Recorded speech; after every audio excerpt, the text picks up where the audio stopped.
Welcome back to a quick chat in the Cadillac. My name is SG, and I like to explore the simplicity of complexity. So if you don't know, this is my show, and I'm gonna break it down for you real and quick, both of them.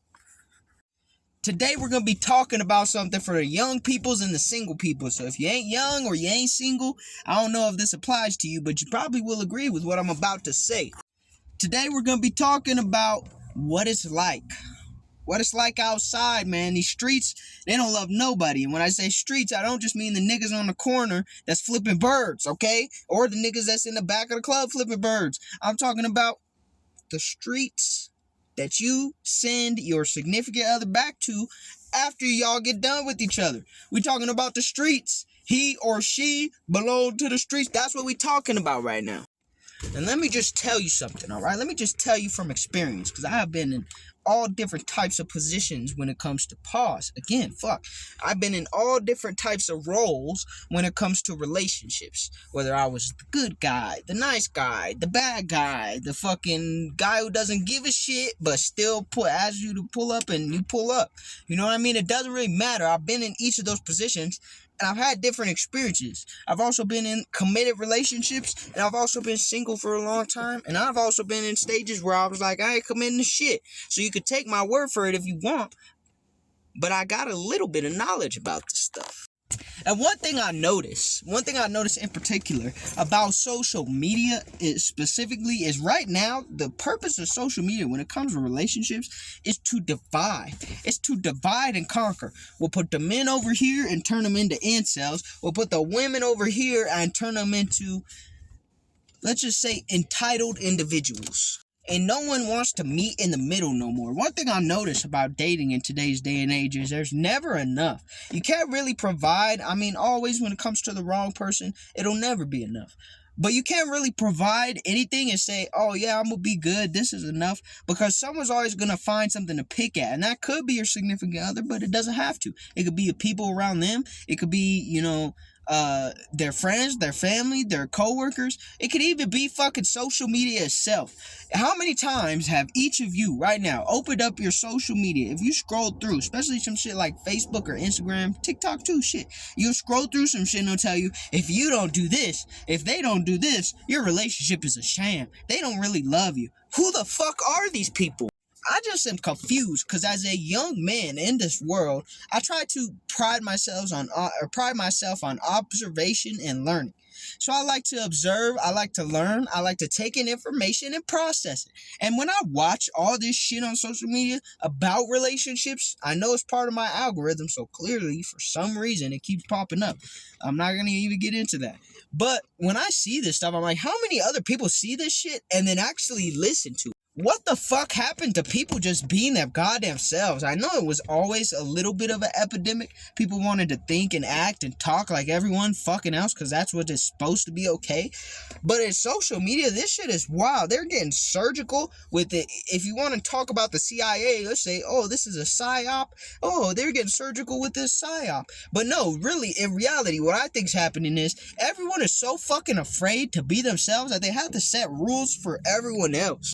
Oh, if your man don't take you out on dinner for at least $300, pay the first bill, drive you home. If he ain't got a house and a car, then he ain't shit. Oh, if your lady has guy friends, if your lady goes out with her girlfriends and does shit and she don't text you every 5 minutes, or if your lady does one thing wrong and she said this one word, she don't love you no more. She's cheating right now. What the fuck is all this shit, bro? Can we go back to the 90s? Can we go back to the 90s where if you found somebody cheating, it was because you went to the house and seen that motherfucker in your bed? So we don't have all this fake and phony ass shit that people keep telling each other about how relationships are supposed to. Do you realize, if you look at any of those people who are in consistent and committed relationships, do y'all realize how much shit that they went through? Do you know how much shit that they had to deal with and overcome between themselves and between each other individually in order to get to that point? I don't really think you fucking do. And the saddest part about it is everybody talks about, well, if they wanted to, they would. Oh, if he wanted to, he would. Oh, if she wanted you, bro, she would act like it. Oh, you can't be this. You got to treat him like this. You got to do. That shit is wild. Why don't you just find somebody for you and then stick with them? Not everything's gonna be perfect. You understand? Like, this ain't no fairy tale bullshit, bro. This is real life. Okay, if you meet someone, you're gonna encounter some sort or some form of battle, some sort or form of conquest. But that's the thing, you gotta conquer that shit. If you run and hide from every single fight, you're not gonna win no fucking fights, and you're not gonna be a champion, my friend. It's very fucking simple, unless you're Jake Paul, but he's not a champion. He just picks his fights and blah blah blah. I'm getting sidetracked. I'm trying to tell you right now because I don't want people to be a victim of this shit. You will victimize. You'll put yourself in a position where you'll never have anything. You'll never have anything. In when we talk about like a romantic relationship, you'll never have anything of substance if you listen to what the fuck everybody is saying right now. Because I swear to God, they be coming up with some bullshit. Let me ask you a question. In the past 5 years, how many incel or how many entitled female or how many of these bullshit relationship podcasts pop up? In just the past 5 years, the numbers gotta be in the hundreds, thousands, maybe tens of thousands. And at this point, they all spew the same fucking rhetoric, and it's annoying as fuck. They take away your individuality, like, oh, if you want to be an alpha male, you gotta treat women like dirt. You gotta tell her you don't give a fuck about her. And then on the flip side, women would be like, oh, if you don't make six figures, if you ain't 6 foot tall, you should basically go fucking kill yourself. What? Why is everyone all of a sudden so polarized? And why does everyone think everyone operates the exact fucking same? If you listen to that shit too much, you're gonna ruin your perception of how people actually are. People are nuanced. Some niggas out here like to cook. Some niggas out here like to clean. Some women out here want to be the breadwinner. They're dominating and they want to do that shit. Some women out here like tall niggas. Some women out here like short niggas. Some dudes out here like fat bitches. Some niggas out here like skinny bitches. Some niggas out here like all the bitches. Some niggas out here like niggas. You don't know who you're dealing with. You don't know who you're dealing with until you actually meet them and you process a relationship. You go through those challenges and you try to overcome them. Do I feel like you should fight for some shit that is tearing you apart?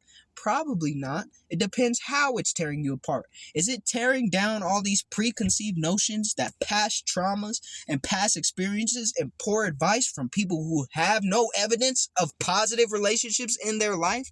If it's tearing down that part of your life, it's probably a fucking good thing, don't you think? But if it's tearing you down physically, mentally, and spiritually to the point where you feel like a shell of yourself, where you no longer have a will to live, or you feel in danger for your life, it's probably not a good fucking thing. I feel like that's a pretty basic way to determine if the relationship in your life is working or it's not. And I think we overcomplicate it so fucking much because of the internet. I really gotta blame a lot of this shit on the internet, because I don't know where the fuck this shit came from in the first place.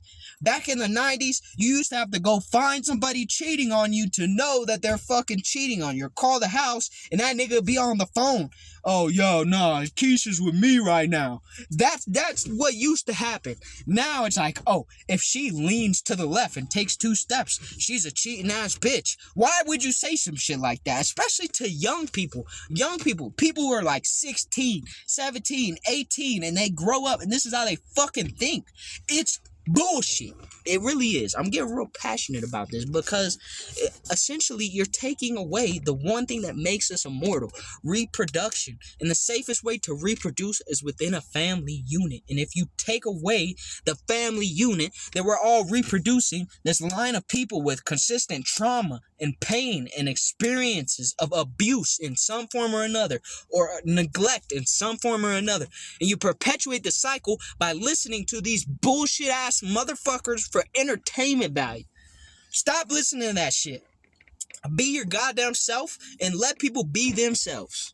Alright? Fuck. So, in conclusion, deep breath in, deep breath out. In conclusion, please think for yourself in your relationships and assess them properly. Don't use social media. Anything you hear on social media, throw it out the fucking window. Okay, and if your friends are using advice from social media, if your family's using advice from social media, they're probably a dumbass who can't figure shit out for themselves anyways. Alright. That's all I got to say. Peace.